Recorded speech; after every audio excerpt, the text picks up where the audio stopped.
All right, hello everyone. Welcome to another edition of Bitcoin Brief with your host, Tone Vays, coming to you live with Jimmy Song on this US holiday Monday, October 12th. Jimmy, how are you doing today? Well, it's a great day. Obviously, it's a day off for a lot of people, but it feels like we've had many days off the past 7 months. So I don't know how it's really different. I imagine a lot of people are working from home anyway. So hopefully you get to go outside and enjoy something if the local government around you lets you do so. Let's hope that this lockdown ends pretty soon. I know, well, at least more and more people are starting to speak out against the lockdowns, and more intelligent, scientists are finally starting to speak out against the lockdowns. The World Health Organization just announced that the lockdowns are bad. The ridiculous organization that put us here in the first place, which is it's insane. You have the Canadian government telling people to stop having sex. California is telling people not to chew their food without a mask on. It's getting really out of control. Oh, I mean, we all know that this is kind of ridiculous. But yeah, the powers that be are trying to see just how far they can go and like how much of how far they can push their boundaries in terms of authoritarianism. So yeah, it's kind of a sad commentary, but that it is what it is. Yeah, and people keep asking me like, what are my thoughts of the second wave? And my answer is simple. The fear COVID wave, second wave, is going to be 10 times worse than the first, but the medical second wave of COVID is barely existent because, yes, back in March and April, barely anyone was actually being tested. Now everyone is being tested, so the number of cases is going to skyrocket 10 to 100x, but the number of deaths, where is that these days? So it's just ridiculous. People are focusing on completely the wrong thing. Yeah, I mean, they figured out that, putting ventilators in healthy people is probably not a good idea. So, apparently that's reduced the death rate. And they're not putting grandmas in nursing homes with other COVID patients. And that seems to have helped a lot. And just my last comment on this, because I happened to think about it this morning because I wanted to tweet it out, but I've been tweeting enough political stuff.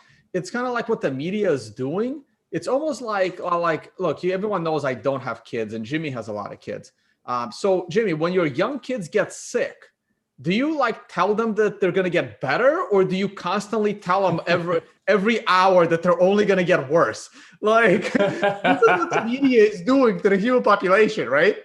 Yeah, it's they're kind of being abusive parents. You're right, and emotionally and psychologically abusive. You're not going to amount to anything. Blah blah blah.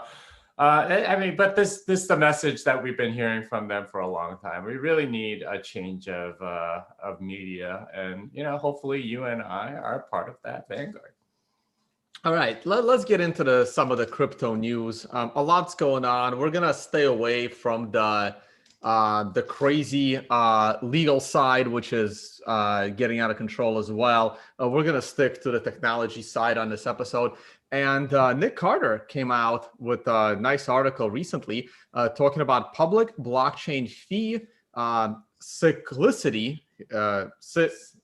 Sorry, I can't pronounce it. Cyclicality and the negative feedback loop. And he talks about how there was that wave of the high Bitcoin fees in 2017 after even SegWit came in, but there was such a battle to get companies to accept SegWit. A lot of companies, believed in the nonsense and weren't prepared for SegWit. Other companies said they were prepared for SegWit and still haven't put SegWit in.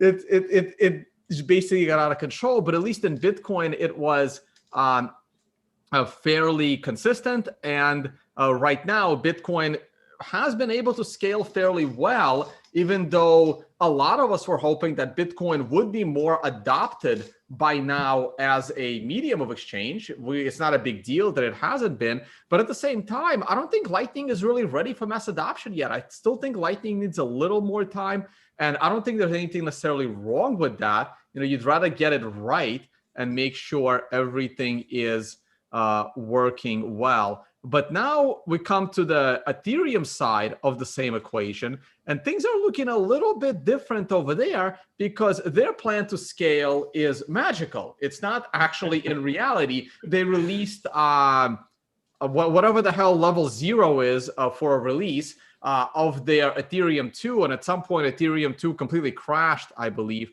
And Nick Spenza does a pretty good article describing all of it and what's going on. Jimmy, you want to comment on this? It's a little more technical, so maybe a little bit more in your wheelhouse. Yeah, I think the basic thing is you get these fee cycles in Bitcoin. You get a lot more people needing to transfer to exchanges or back from them, whether it's a big price rise or there's like something going on at an exchange. We saw, for example, like a lot of people withdrawing from a particular exchange a couple of weeks ago.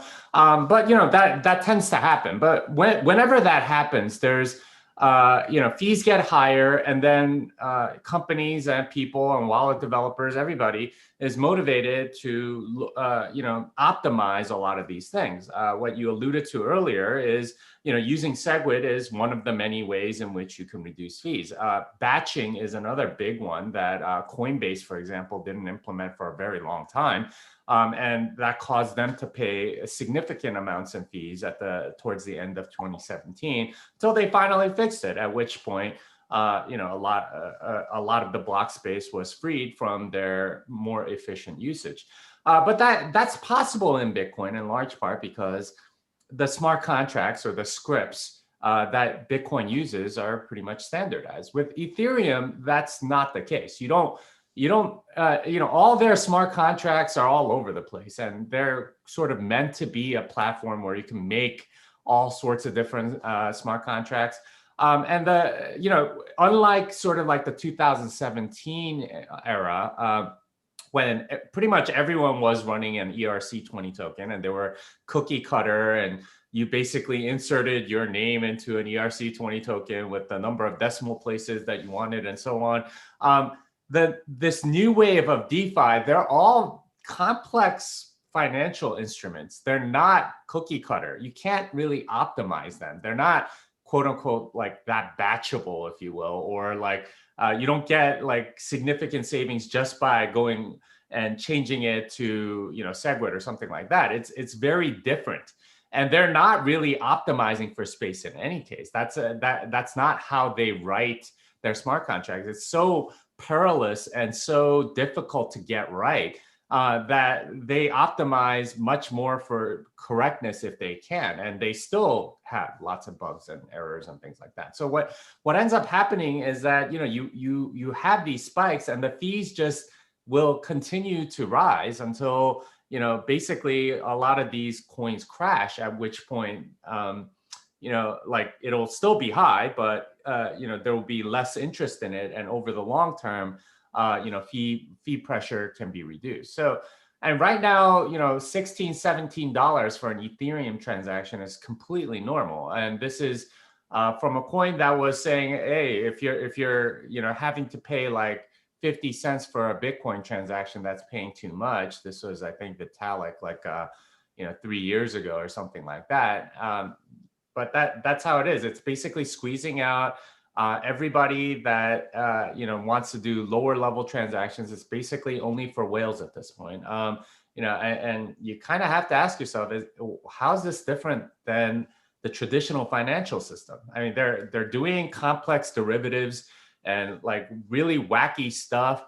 It's only for whales. It's only for people, essentially hedge funds and people like that are doing things on Ethereum. It's and they got all these vulnerabilities. I don't understand why anyone would stay on Ethereum at this point. Well, speaking of not staying on Ethereum at this point, we have yet another candidate, and I know they're coming in a little bit slow. And this is one of those things where it's going to be slow, but then it's going to be very, very quick. So, an article titled "An Atomic Pivot: Going All In on Bitcoin Native Finance," and I really found this a pretty good read. I'm not exactly sure how this compares to what Apple did in 2010, or Slack, maybe a little bit more towards Slack. But it basically starts off with going back to first principles. And I'm just going to read this paragraph right here because I think it is the most important paragraph, or maybe the first two. We started Atomic because of a simple belief that sound money deserves sound financial infrastructure. Infrastructure that will stand the test of time and be around for as long as Bitcoin is around. Infrastructure that shares as much of the same assurances. And here are the assurances: being verifiable, pseudo-anonymous, borderless, censorship and seizure resistant, and of course, maintains Bitcoin's sacred 21 million supply cap. And all of these things that were just named, none of that exists in Ethereum. None of those things actually exist in Ethereum. Infrastructure that would allow Bitcoin holders to be their own bank. In building this sound financial infrastructure, we hoped to advance the Bitcoin ecosystem as a whole. We hope to enable even greater Bitcoin adoption and accelerate Bitcoin's transaction to being a world reserve asset. The reality is nearly all financial tools and infrastructure for Bitcoin today do not share the same assurances as Bitcoin. Many existing Bitcoin financial solutions require you to convert your Bitcoin to a Bitcoin IOU, a contractual promise that they can return your Bitcoin in the future, granted that things go according to plan, a contractual promise with none of Bitcoin's original assurances. So that was a very well first two paragraph of an article, and it's completely accurate. None of those principles of Bitcoin exist in any other blockchain, which is why we just refer to them as shitcoins, just easier to say. And this concept, many existing Bitcoin financial solutions require you to convert your Bitcoin to a Bitcoin IOU. I want to deconstruct that a little bit. This exists in many forms, and you need to choose which form. Now, this exists in the form of Coinbase or Gemini, where it's a US regulated custodian. You give them your Bitcoin, they are your Bitcoin bank.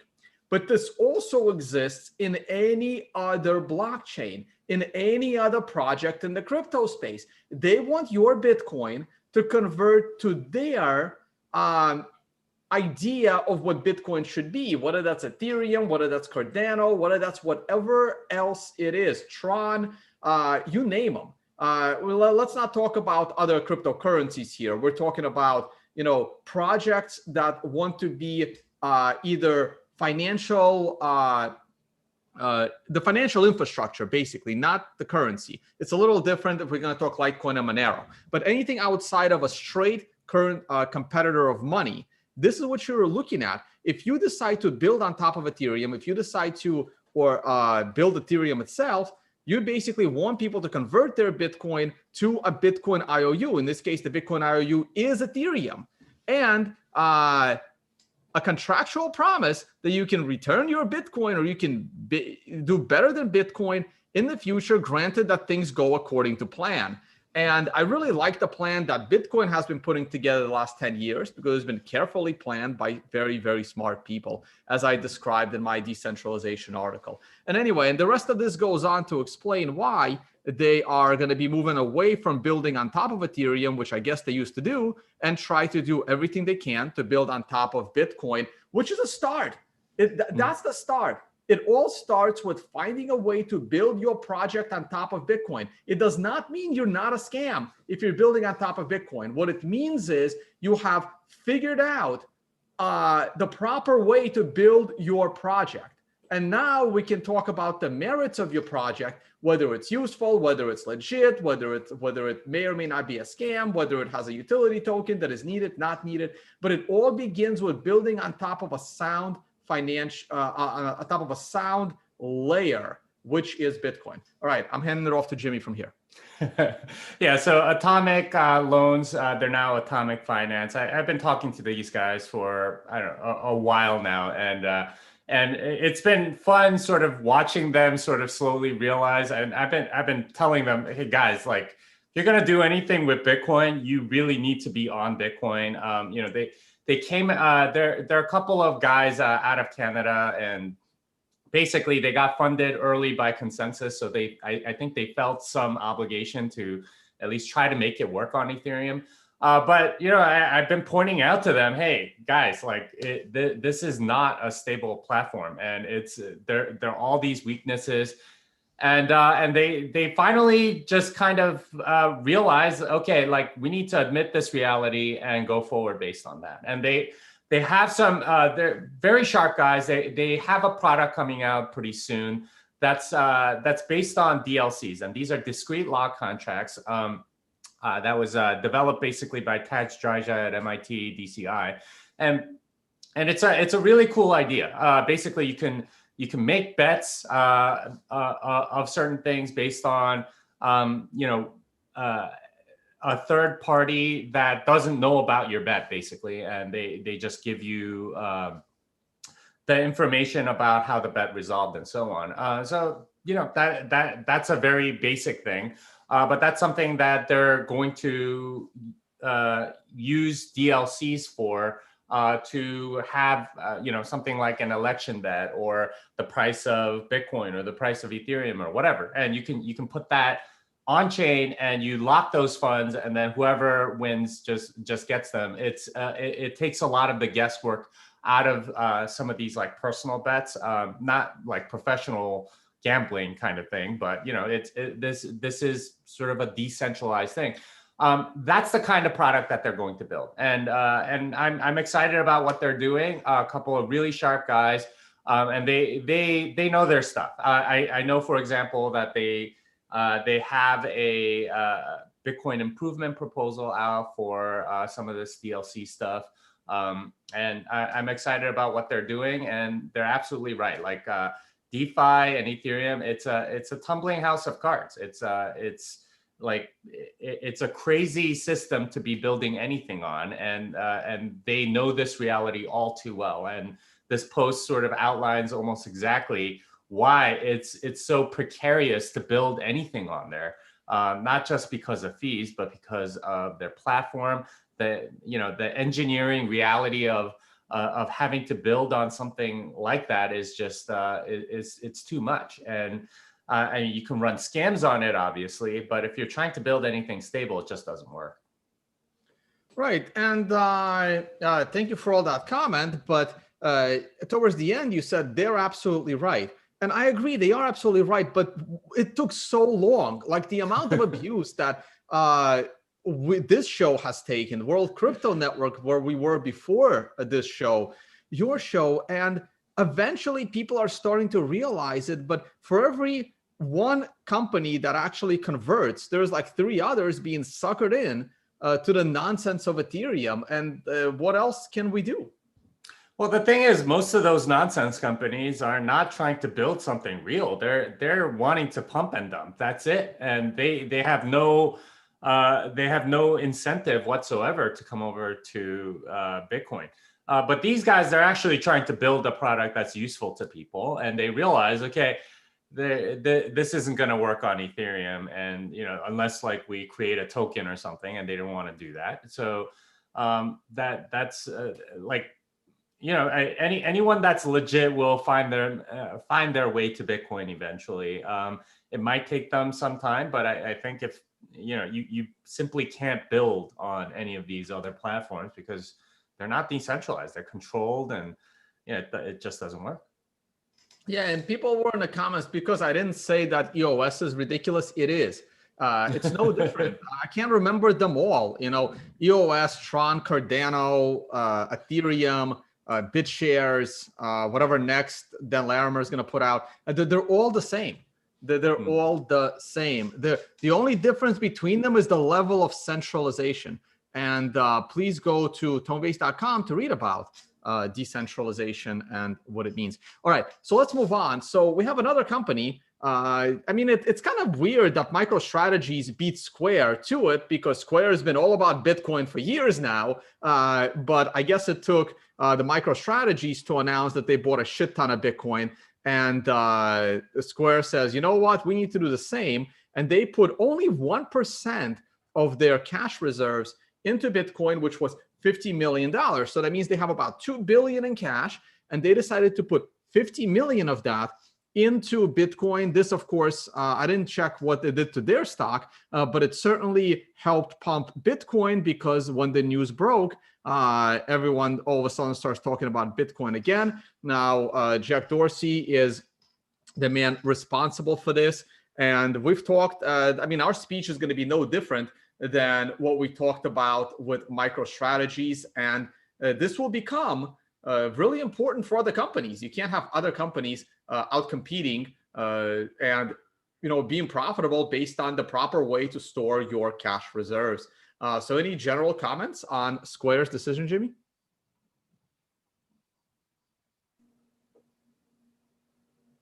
Jimmy?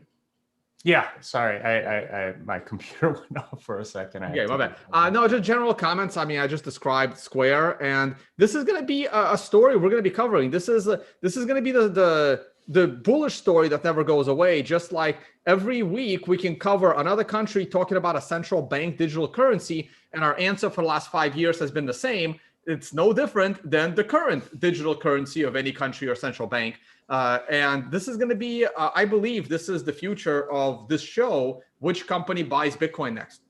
Yeah, and the crazy thing is, it's only like 1% of their treasury fund. So there's a lot more dry powder in that particular company. So the big thing here is I think we're seeing a clear trend, and this is probably going to be the driver of the next bull market, which is companies buying Bitcoin with their treasury assets. A lot of them are flush with cash, and most banks are offering such attractive loans that this is the path to hyper Bitcoinization. I mean, if you're a company and you could get like a 1% loan, you're going to take it. You can make more than 1% pretty much almost anywhere. You could even put it in the stock market or buy back your shares or whatever. But Bitcoins present an extraordinary opportunity for a lot of these companies, and they, if you take the 100 million on your cash balance, you try to buy back your shares at pretty high inflated rates right now, or you could put it into Bitcoin, wait for sort of the inevitable downturn that we all know is coming, and then scoop up your shares later at a fraction of the cost or whatever. Now, this has the danger of any bubble. We saw what happened when retail went crazy back in 2017. You're going to get to a particular price, and then things are going to turn, and some of these companies are going to start dumping and so on. But that's a normal part of the bull cycle, and that's something that we should be aware of. But this is just the beginning. MicroStrategy and Square are just two of them. I imagine there's going to be a lot more. The interesting thing about Square's buy is that they actually documented all of their reasons, and at least to me, that's basically telling every other company, hey, if you want to buy Bitcoin, this is what you can take to your board and say, if they ask, why are you putting $100 million in Bitcoin? Well, here's exactly why. These are the reasons. And they basically made it as easy as possible for a CFO to go and put $100 million into Bitcoin. Oh, wow. Did you see that breaking news just showed up? Dow jumps 200 points. I guess the futures are open. Or actually, I'm not sure if the stock market is open today, because it's like one of those weird holidays. Like, I think it's a bank holiday, but not a stock market holiday, which is the opposite of Good Friday or Easter Monday, one of those, where it's a stock market holiday, but not a bank holiday, because the US just can't get their shit together on holidays. So the Dow may or may not be trading today. This is the cash Dow, and it is trading today. So it is a holiday, but the stock market is open. So people on Wall Street did go to work today, or opened up their computers from their house to work today. Yeah, interesting. Look at that. Okay. So our final story is, we're going to take it back a little bit to Bitcoin Tech. And this is something I'm not familiar with. So I'm going to go ahead and read the abstract, and Jimmy will explain to us what it is. Floating Point Nakamoto Consensus. Let's look at the abstract. It's been shown that Nakamoto Consensus is very useful in the formation of long-term global agreement. and and has issues with short-term disagreement, which can lead to reorganization or reorg of the blockchain. A malicious miner with knowledge of a specific kind of denial of service, a vulnerability can gain an unfair advantage in the current Bitcoin network and can be used to undermine the security guarantees that developers rely upon. Floating point Nakamoto consensus resolves ambiguity in competing solutions and makes it more expensive to replace an already mined block versus the creation of a new block. This proposed change will expedite the formation of a global consensus through the correct alignment of incentive and prevents most disagreements from ever forming in the first place. I just found out about it this morning, did not have time to read the whole thing, but I hope Jimmy has, so please tell us about it. It sounds interesting, but it also sounds a little bit concerning anytime you want to change something like this fundamental that's been around for a decade. Yeah, it's not as fundamental as you might think. So basically, you have the situation oftentimes when you have two competing blocks that have the same block height or something like that, that have two proof of works that have been found. This is a way to break that tie, and the reason why breaking that tie is important is because oftentimes what miners will do is they will withhold certain blocks and start mining on it without releasing it to the rest of the Bitcoin network. This is a little bit of a gamble, but basically by doing that, they give themselves an advantage on starting to mine on the next block while everybody else does not. And if they find that second block, then they can release them together and you get a 2-block advantage. You found 2 without everybody else, like sort of mining on top of that block for, however long they choose to, mine solo on that second block. The reason why they do, and that gives them an advantage, at least for that period of time. And oftentimes they'll do that because they know that there's little to no chance.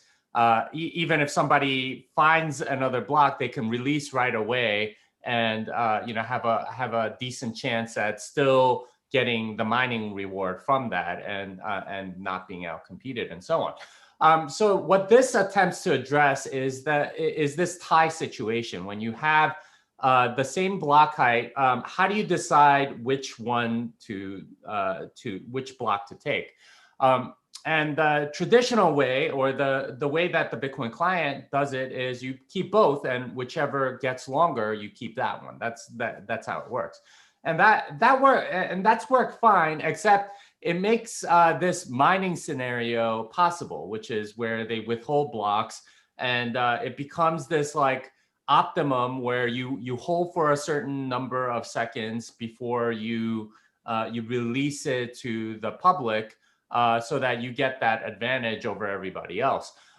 With floating Nakamoto consensus, what it essentially does is if you have 2 blocks, here's how you can determine as a node which one to take. And this is not necessarily a consensus critical thing. It's much more about what the software chooses. And if there's agreement on what the software chooses, then there's incentive to release the block, especially if it has sort of a lower value on this floating point Nakamoto consensus scale. And it's based on proof of work. And if you know how proof of work works, basically it's a very low number that you have to double SHA-256 to.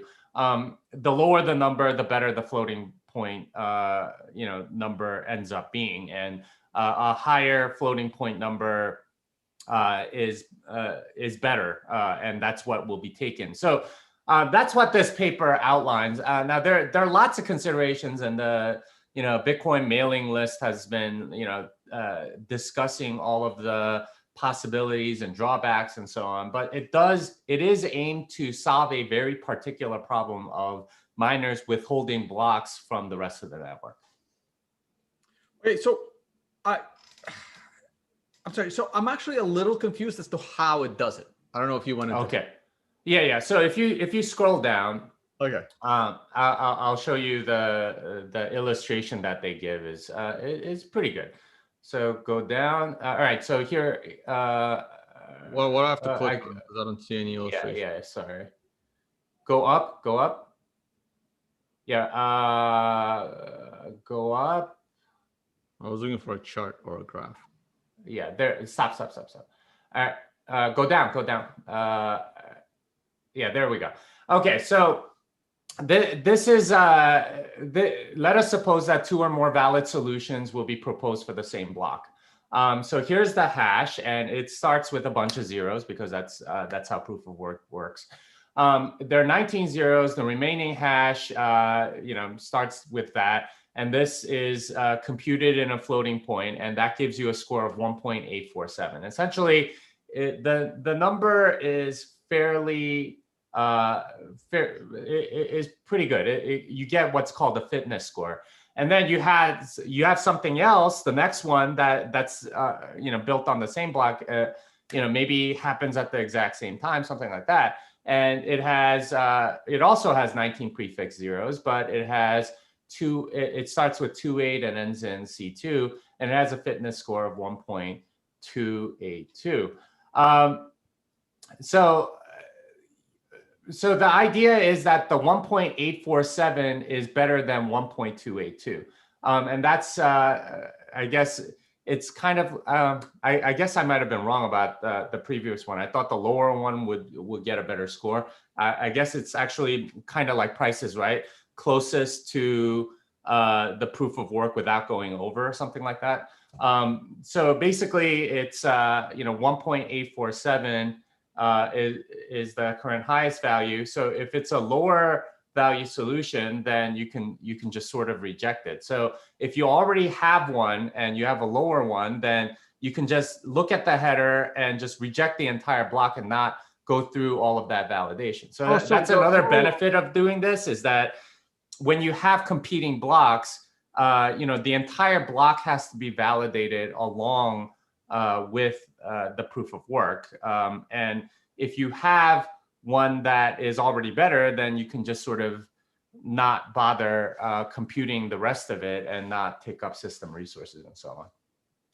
Okay, so this is a little interesting. So it's almost like the opposite of the Price is Right rule. So it's closest with going over instead of closest without going over. No, it is Price is Right. It's so proof of work is getting below a certain number. Oh, okay. I'm sorry. Yeah. So it's like Price is Right, where you want to get as close to that without going over. Right, but it's very easy to go over, but yeah, it's very hard to go below. Okay, I got it. But it's 1.84. That's further. Well, no, that's just how you compute the score, and the score reflects how close you are. Oh, okay, I see. Okay, now I get it. All right, yeah. But this still only applies to 2 miners finding something at the same time. Yeah, and the game theory of it works out so that if it's less advantageous for miners to withhold blocks and so on. And I'm still a little confused on 2 things happening at the same time, because like it's actually supposed to be impossible. Like you can't have things at the same time. So I'm still not sure how this happens so often in Bitcoin. I know there's like 1 trillion guesses per second, but it's still like nothing can happen at the same time. But I guess it doesn't happen at the same time. But if it happens within milliseconds of each other, then it just doesn't have enough time to propagate to each other. Okay. And that's part of it. There's a latency to communication that's at the very least limited by the speed of light. So you get a lot of things like that, and I think it takes light something like 1/60th of a second to go around the world or something. So I mean that's in CP or in terms like what these mining machines actually do. That's actually a significant number of hashes that they can compute in that short a time, and sometimes they do find something, and then you have to determine which one to take. And not floating point Nakamoto consensus is basically says, hey, if you're a node, this is the one that you take versus the I think Jimmy just got frozen for a second. So I will just end on my geology degree and almost my astronomy minor, and which I never completed. But there's one like interesting stat I remember from my astronomy work is that it's just the simplest stat, and it really resonated with me when I was like a freshman in college.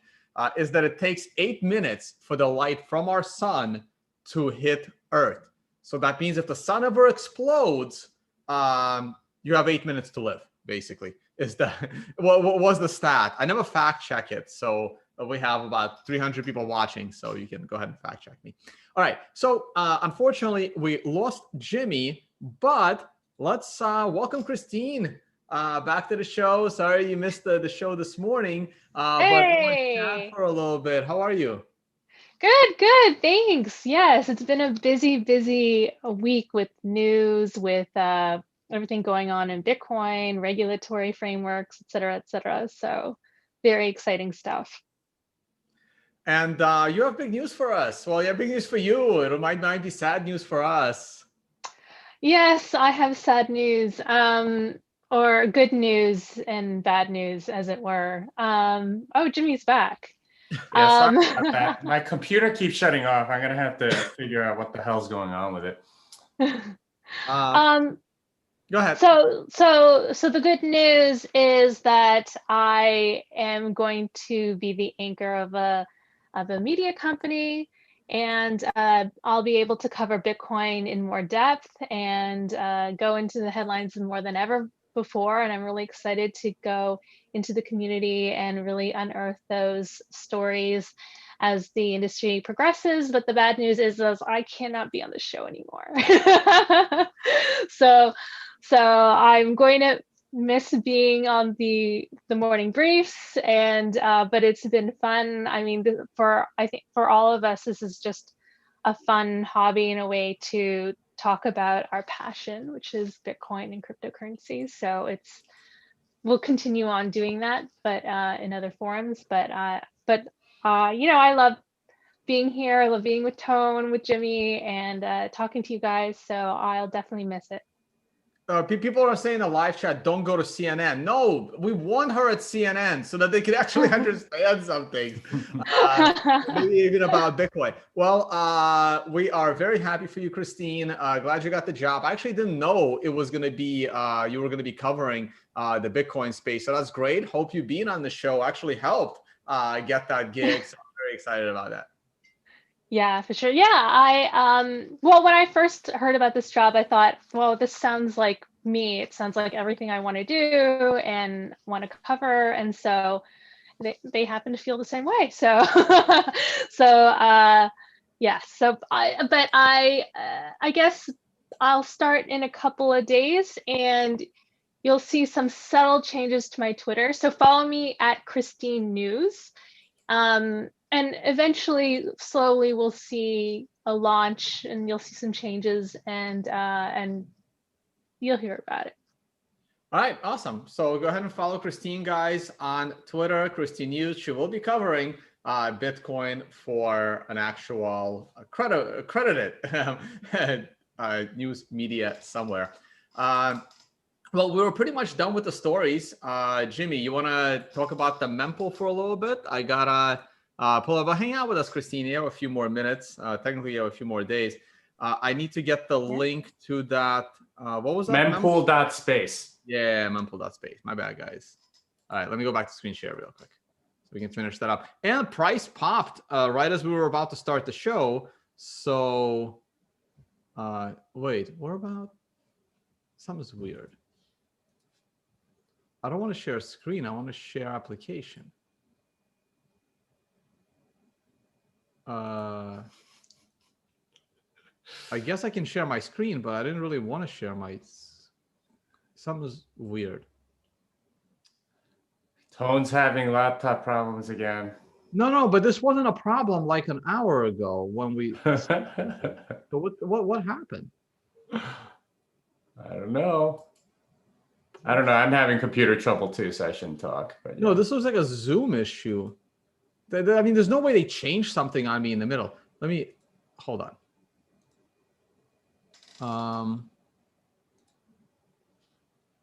They used to allow you to share application, but now they only allow me to share one of my screens, and they're not allowing me to share an application, which is not what I wanted to do, because not that I have any crazy tabs open, but anyway, I'll deal with it later.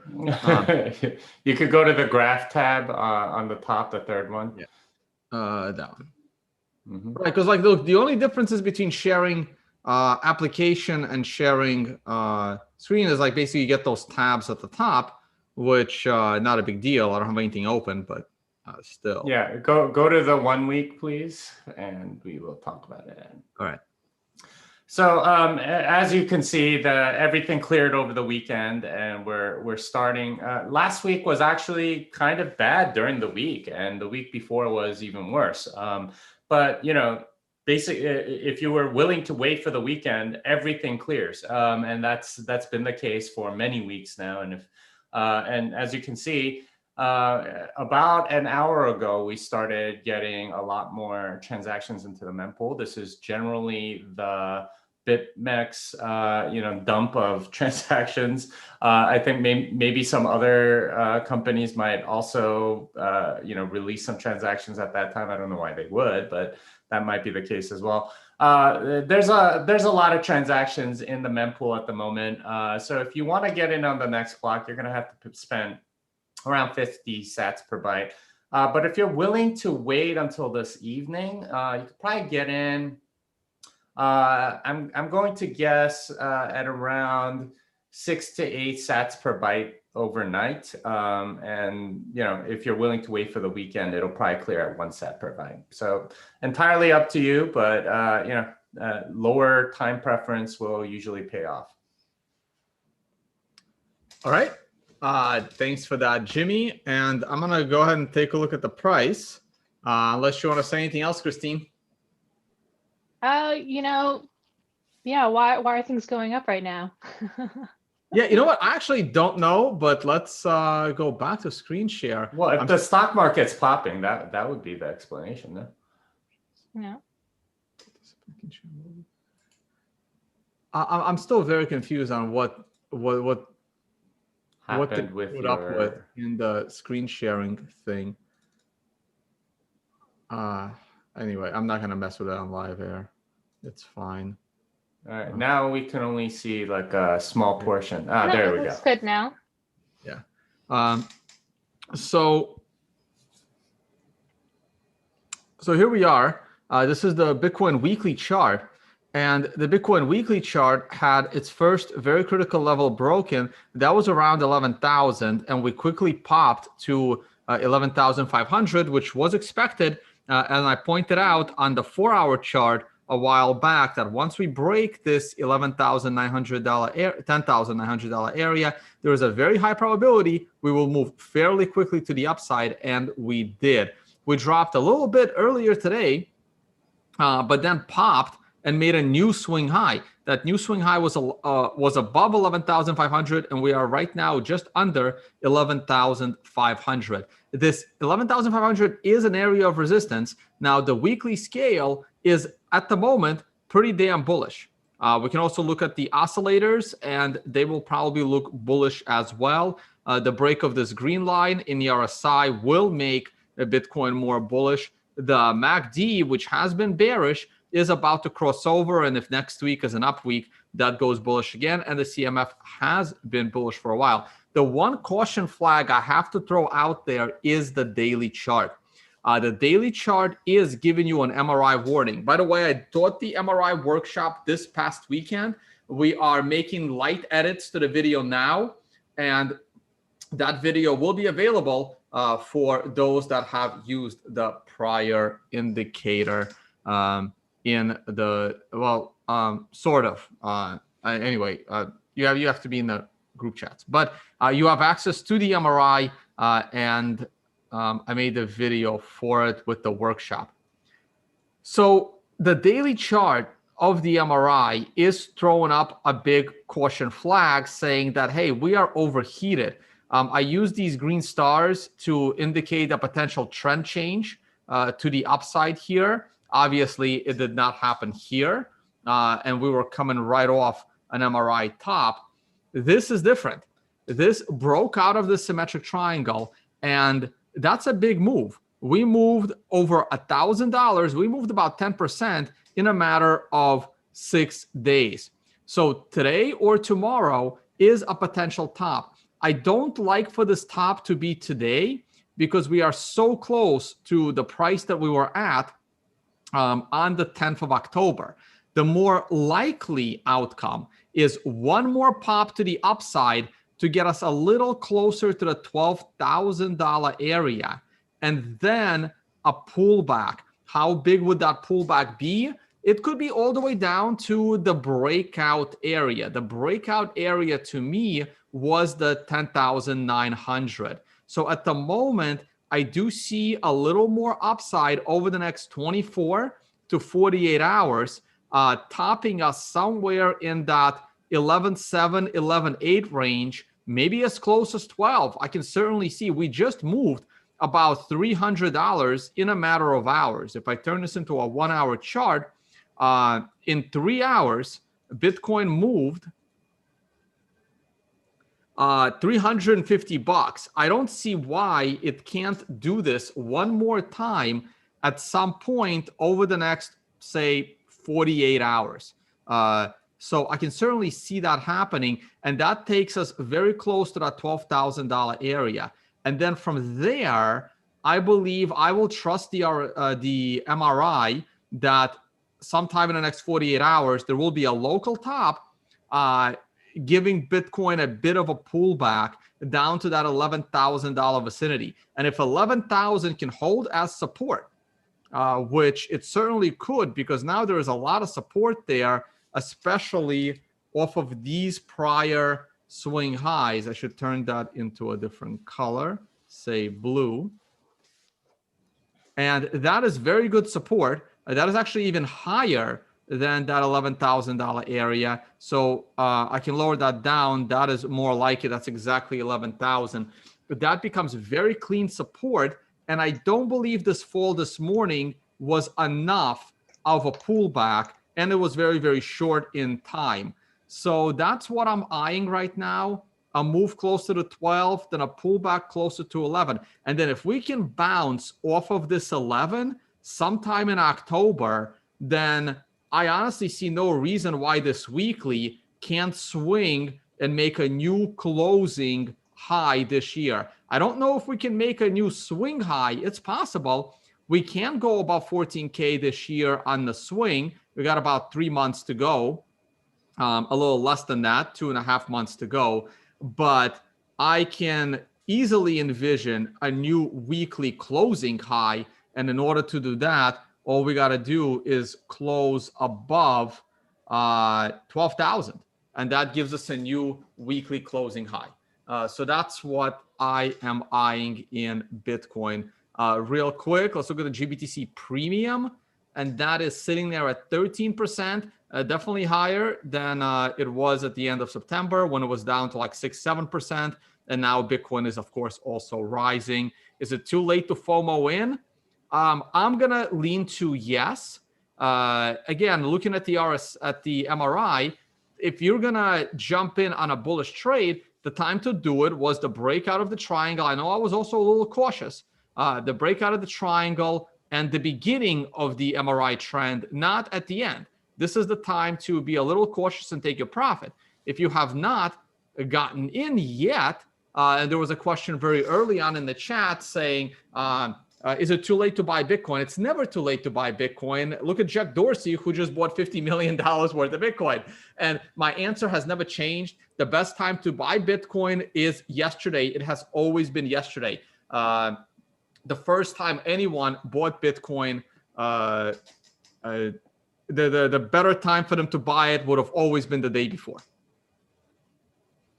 Okay, and now we're going to glance at gold. Gold broke its resistance. And this tells me that it's risk on once again. Now, gold, Bitcoin, and S&P are all correlated. It's also possible that the S&P jumped to the upside because the S&P did. The stock market is back to risk on. You can see this big gap right there in the cash market of the S&P. Now, the S&P has finally made its end to extension B. So all extensions have now fully ended. And now we just wait for the next MRI top in the S&P, which should be coming in a couple of candles. We'll get that warning orange arrow when it does. So the S&P, it looks fully bullish. So does, well, I actually have two of these up. And gold looks fully bullish as well. And I'm no longer anticipating 1750. My anticipation of 1750 relied on the rejection at 1925. We have now closed above 1925 last Friday. We have now opened above 1925 this morning. And if we can stay the entire candle above 1925, for me, it is back to being risk on for gold. Okay, and that is it for the market analysis. I don't care about the CME gaps, guys. I already see the comment in the live chat. Let me stop the screen share. All right. Christine, close us out. Yeah, no, well, you mentioned, you should buy Bitcoin yesterday, and I'm seeing from mainstream news, like Bloomberg, their analysts are starting to say that Bitcoin is on track to 100,000 by 2025. And so, and you see Square, you see MicroStrategy, a lot of public companies starting to buy into Bitcoin. So the future does look promising right now for Bitcoin, shall we say. But yeah, go ahead. I'm pretty conservative when it comes to Bitcoin targets, but even I am expecting Bitcoin to crush 100K by 2025. And I am as conservative as it gets for the Bitcoin bulls out there. Because in 5 years, that's another 50% lifespan to Bitcoin. Bitcoin is about 10 years old, almost 11. So we're adding 5 more years. And if Bitcoin is going to compete with gold, with fiat money around the world, its market cap needs to be big. It needs to be big. Otherwise, it can't compete. So 100K 5 years from now is not high enough for Bitcoin to properly compete with its promises. I don't know what Jimmy's thoughts are. I mean, I'm certainly betting on that being the case with my portfolio. Whether or not it'll happen is another whole story. I wish I knew the future, and if I did, I wouldn't be on this show right now. So, yeah, so it's one of those things where a lot of people want to know what's going to happen, and they watch our show and try to make the best decision that they can based on it. But it's not something we can ever really know. I think it will, just based on the properties of Bitcoin. But it's whether it happens in 2025, 2022, 2020, 2030, we don't really know. That's the thing. I will say, though, that I think corporate FOMO is coming, and that's going to be much bigger than probably people are anticipating at this point. Right. Yeah. And someone in the chat just said a 1 trillion Bitcoin market cap is only a $47,000 Bitcoin price. Right. And gold is like, what, 9 trillion or something? And no corporate entity is holding gold, and no one is using gold in their daily transactions. So Bitcoin has those two things going for it. So Bitcoin has to be crushing gold. It has to be 10x gold in order to properly compete in the world with its features versus how gold competes in the world with its features. Yeah. And I'll just also note, Rodolfo, the CoinKite CEO, Rodolfo Novak, he also started BitcoinTreasuries.org to track all the public companies plunking money down Bitcoin. It's actually interesting, and he's going to continue tracking that corporate FOMO, if you will. I hope so. Yeah. But again, thank you so much, Tone. Thank you so much, Jimmy, for letting me host this show and kind of go on this journey with you, just watching this crazy industry and what develops. And so it's been a pleasure. I think Jimmy, you would still do this show no matter what, because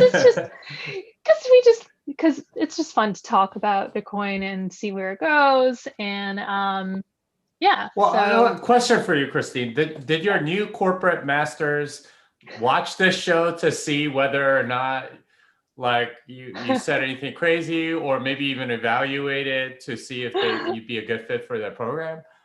I think they did say, yeah, they're familiar with the show. They're So familiar. this actually like was a value add to your career. That's great. Yeah, no, and Who knows? we're always happy for that. And we will see what happens in the future with the show, if there will be another host. But we'll find we'll all find out together. I say we go with a robot to replace Christine. What do you think? They're Yeah, gonna we replace gotta everyone build eventually. All right. Well, All right. thank you so much, guys. Christine, thank you for joining us on the show the last 6 months or so. And thank you for watching, everyone. And I'm sure I'll see you at some point later this week. And happy Thanksgiving, everyone, in Canada, at least. Oh, okay. I was about to say, I was like, wow, how It's always Thanksgiving in some part of the world. All right. All right. Fiat delenda est the